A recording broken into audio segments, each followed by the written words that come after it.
Morning student. बेटा हम science का 13th चैप्टर स्टार्ट कर रहे हैं। हमारे चैप्टर का नेम है मोशन एंड टाइम। मोशन मतलब मूवमेंट, टाइम आप समझते हो कि टाइम क्या होता है। Motion, change of position of object with lapse of time is called motion. किसी भी ऑब्जेक्ट की पोजीशन चेंज होना टाइम के साथ कहलाता है मोशन। जैसे कि कुछ एग्जाम्पल है, free fall of A ball from a top of roof, कि हम छत से, रूफ के टॉप से किसी फुटबॉल को या बॉल को फेंकते हैं, तो ये एक मोशन है। किस टाइप का मोशन है ये? Rectilinear motion. सेकंड है hands of A wall clock. जो वॉल क्लॉक है उसकी जो हैंड्स होती हैं, जिसको हम नीडल्स या सुइयाँ भी कह सकते हैं, उसका जो मोशन है वो कौन सा है? पीरियोडिक मोशन, एक सर्कल में मूव करती हैं वो। Motion of A wall clock pendulum. Wall clock कुछ होती हैं जिसके नीचे एक पेंडुलम लगा होता है, उसके मोशन को हम कहते हैं ऑसिलेटरी मोशन। नेक्स्ट है फ्लाइट ऑफ हाउस फ्लाई और बटरफ्लाई। जैसे कि बटरफ्लाई या हाउस फ्लाई जो हमारे घरों में उड़ती हैं, उसके मोशन को कहते हैं random motion. Bullet fired from a gun. Gun से बुलेट का फायर्ड होना कौन सा मोशन है? रेक्टिलिनियर मोशन है, जिसको हम ट्रांसलेटरी मोशन भी कहते हैं। A bus passenger is a motion with respect to outside object as place on road side are changing. जैसे कि हम अगर बस में बैठे होते हैं तो हम किस में होते हैं? मोशन में होते हैं। किसके साथ? जो कि बाहर के ऑब्जेक्ट हैं, जैसे कि बाहर कोई शॉप्स है, खेत वगैरह है, वो हमें दिखाई देने बंद हो जाते हैं, वो हम क्योंकि हम उनके साथ मोशन में होते हैं। बट हम दूसरे पैसेंजर के साथ रेस्ट पोजीशन में होते हैं। जैसे बस में हम बैठे हैं, दूसरे पैसेंजर भी बैठे हुए हैं, हम उनके साथ रेस्ट में ही होते हैं। क्यों? क्योंकि वो भी वहीं बैठे हमें दिखाई दे रहे होते हैं और हम भी सेम वहीं बैठे होते हैं। तो हम अगर बस में बैठे हैं तो हम आउटसाइड ऑब्जेक्ट के साथ मोशन में होंगे, बट हम दूसरे पैसेंजर के साथ हम रेस्ट पोजीशन में होंगे, हम मोशन में नहीं होंगे। If motion is related to time, अगर आपका मोशन जो है टाइम से रिलेटेड है तो वो स्लो मोशन भी हो सकता है, फास्ट मोशन भी। Motion of hour hand of a clock is a slow motion. जैसे कि घड़ी के अंदर बेटा एक आर वाली वो होती है सुई, और दूसरी मिनट वाली होती है। जो आर वाली हैंड होती है वॉल क्लॉक की, वो स्लो होती है क्योंकि वो स्लोली मूव करती है। सेकेंडली जो सेकंड वाली जो हैंड होती है क्लॉक की, वो फास्ट मोशन है उसका, क्योंकि वो हर एक सेकंड मूव करती है। Motion of aeroplanes, jet planes, missile, superfast train, ये सभी फास्ट मोशन के एग्जाम्पल हैं। और स्लो मोशन के कौन से हैं इनके कंपैरिजन में? वॉकिंग, हम वॉक कर रहे हैं, या रनिंग, साइकिल और स्कूटर, ये सभी इनके कंपैरिजन में स्लो मोशन के एग्जाम्पल हैं। Next page. अभी हम देखेंगे कि डिस्टेंस क्या होता है और डिस्प्लेसमेंट क्या होता है। एक एग्जाम्पल की तरफ देखिए। हमें जाना है ए से लेकर सी तक। सबसे पहले हम गए ए से बी तक, हमने 4 मीटर का डिस्टेंस कवर किया। बी से सी तक गए, हमने 3 मीटर का डिस्टेंस कवर किया। तो ए से सी तक जाने में 4 + 3 हमने 7 मीटर का डिस्टेंस कवर किया, जिसको कि हम डिस्टेंस कहेंगे। बट डिस्प्लेसमेंट क्या होता है? अगर हम ए से सी तक डायरेक्ट चले जाएं, हम शॉर्टेस्ट डिस्टेंस कवर कर लें, तो हमें ए से बी और बी से सी जाने की ज़रूरत नहीं है, हम शॉर्टेस्ट पाथ से जाते हैं। ओनली हमें 5 मीटर का डिस्टेंस कवर करना पड़ रहा है। तो जो शॉर्टेस्ट डिस्टेंस होता है स्टार्टिंग से लेकर एंड पॉइंट तक, उसको हम डिस्प्लेसमेंट कहते हैं।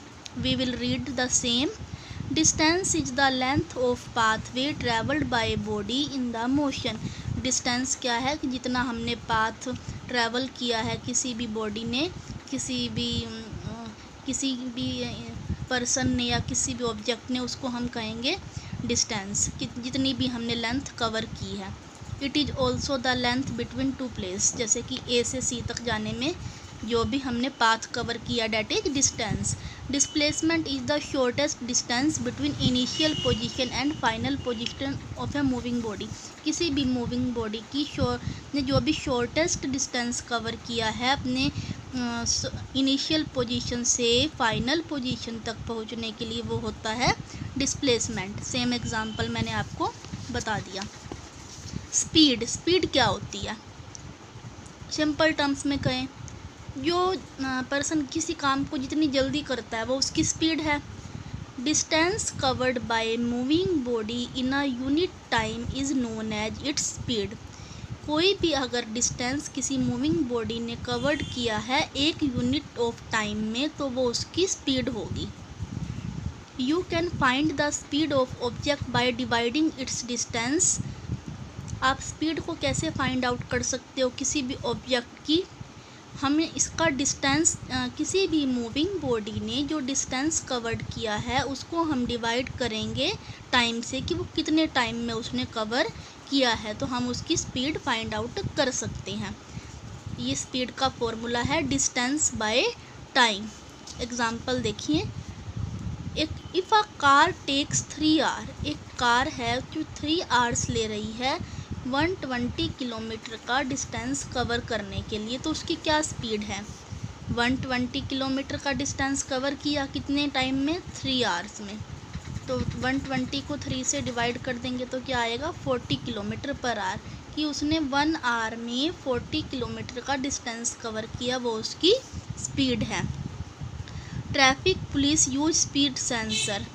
ट्रैफिक पुलिस जो है वो स्पीड सेंसर का एक इंस्ट्रूमेंट का नेम है, स्पीड सेंसर, उसका यूज करती है जो कि व्हीकल्स वगैरह रोड पर जा रहे हैं, जिससे वो उसकी स्पीड को चेक कर सके ताकि जो ट्रैफिक रूल्स हैं उसका डिसओबे ना हो। नेक्स्ट टर्म है हमारे पास वेलोसिटी। वेलोसिटी क्या होती है? Speed in a given direction is called velocity. किसी एक डायरेक्शन में अगर हमने स्पीड लगाई हुई है कि उसको हम कहेंगे वेलोसिटी, कि वो जैसे कि कोई कार है वो सिर्फ इसी तरफ जा रही है, ठीक है, राइट हैंड की तरफ हमारे, तो वो क्या है? उसकी वेलोसिटी है। Speed in a given direction is called velocity. किसी दी हुई डायरेक्शन में स्पीड को लगाना वो होता है velocity. Suppose a car moves eastward, कि जैसे कि कोई कार है वो ईस्ट पूरब की तरह 100 किलोमीटर की स्पीड से जा रही है, तो उसको वो हम क्या कहेंगे कि इसकी वेलोसिटी कितनी है? 100 किलोमीटर पर आवर ईस्ट में है, किसी डायरेक्शन के अंदर है। इसका क्या फार्मूला होगा वेलोसिटी का? सेम होगा, speed by time, sorry distance by time. But distance क्या होगा? Distance travelled in a specific direction. Velocity क्या होती है कि स्पीड को हम लगा रहे हैं किसी पर्टिकुलर डायरेक्शन के अंदर। Distance travelled in a specific direction upon time, that is the formula of velocity. Example है, if a bullet fired from rifle hits the target at a distance of 300 metre in 5 second. हमने एक bullet से fire किया है जो कि 300 metre तक जाता है 5 सेकंड में, तो बुलेट एक डायरेक्शन में ही जाएगा। ऐसा तो नहीं है कि हमने बुलेट से फायर किया वो पहले यहाँ चला गया फिर यहाँ चला गया, वो एक डायरेक्शन में ही जाएगा। दैट इज जो उसकी स्पीड है उसको हम क्या कहेंगे? वेलोसिटी कहेंगे, क्योंकि वो एक डायरेक्शन में ही जा रही है। तो वेलोसिटी क्या हो जाएगी बुलेट की? 300 मीटर तक वो गया कितने सेकंड में? 5 सेकंड में। तो हमने 300 को 5 से डिवाइड किया, कितनी वेलोसिटी आ गई? 60 मीटर पर second. Next is acceleration. If the velocity is increasing rate of change in speed is called acceleration. अगर आपकी जो वेलोसिटी है वो लगातार बढ़ रही है टाइम के साथ साथ, rate of change in speed, कि स्पीड में लगातार चेंज आ रहा है टाइम के साथ, उसे कहेंगे एक्सिलरेशन। एग्जाम्पल, जैसे कि ट्रेन है, जब ट्रेन प्लेटफॉर्म को लीव करती है, छोड़ती है, तो जब ट्रेन है सबसे पहले क्या होता है, जब वो स्टार्ट होती है तो धीरे से चलती है, आफ्टर डैट कुछ टाइम में वो स्पीड पकड़ लेती है। तो ये क्या है? एक्सिलरेशन है, कि स्पीड का चेंज होना, वेलोसिटी का चेंज होना। The speed increase after every second to attain full speed, जो ट्रेन है कुछ सेकंड्स में धीरे धीरे कुछ सेकंड तक अपनी स्पीड बढ़ाती है और उसके बाद वो फुल स्पीड में आ जाती है। यूनिफॉर्म मोशन क्या होता है अब हम ये देखेंगे। If a moving object travel in a straight line, अगर कोई भी ऑब्जेक्ट है वो स्ट्रेट लाइन में ट्रैवल कर रहा है और इक्वल डिस्टेंस कवर करता है इक्वल टाइम के अंदर, जैसे कि एक कार है जो 1 आवर में जा रही है 20 किलोमीटर, 2 आवर में कितनी जाएगी 40, मतलब वो इक्वल टाइम में इक्वली डिस्टेंस कवर कर रही है, तो उसका जो मोशन है वो यूनिफॉर्म मोशन होगा कि वो इक्वल डिस्टेंस कवर कर रही है इक्वल टाइम में, कोई चेंज नहीं आ रहा उसकी स्पीड में। जैसे कि इफ़ अ बॉडी कोई भी बॉडी है उसे हम क्या कहेंगे, यूनिफॉर्म मोशन में कहेंगे जब वो 10 मीटर की हर एक सेकंड के बाद वो 10 मीटर का डिस्टेंस कवर कर रही है। 1 सेकंड में 10 मीटर गई, 2 सेकंड में 20, 3 में 30, तो वो एक क्या है, उसका यूनिफॉर्म मोशन है। Next page. नेक्स्ट होता है नॉन यूनिफॉर्म मोशन। ये किस तरह का मोशन होता है देखिए। A body is said to be in non uniform motion in a straight line, कोई भी बॉडी स्ट्रेट लाइन में मूव कर रही है if the distance covered by it in equal interval are not equal, कि वो इक्वल इंटरवल में equal distance cover नहीं करती। माना कि वो फर्स्ट सेकंड में 10 मीटर जाती है, दूसरे सेकंड में वो 12 मीटर जाती है, तीसरे सेकंड में वो कितनी जाती है 15 मीटर तक जाती है। मतलब जो उसकी स्पीड है वो लगातार बढ़ रही है या कम भी हो सकती है, बढ़ भी सकती है। तो वो इक्वल टाइम के अंदर, इक्वल इंटरवल के अंदर इक्वल डिस्टेंस कवर नहीं करती। If the distance covered by it in equal interval are not equal, जो भी उसने डिस्टेंस कवर किया है वो इक्वल नहीं है, तो उसको हम कहेंगे नॉन यूनिफॉर्म मोशन। जैसे कि when you start moving a car, आप किसी कार में मूव कर रहे हैं, you cover a short distance per unit time in the beginning, starting में आपने थोड़ा सा डिस्टेंस कवर कर लिया, but gradually you gain speed and you cover more distance in the same time unit, but धीरे धीरे आपने स्पीड बढ़ा ली और आप उसी सेम टाइम में आपने ज़्यादा डिस्टेंस कवर कर लिया, that is called non uniform motion. In next class we will do this MCQ question. हाँ, आज के लिए इतना ही बेटा। Thank you and have a nice day.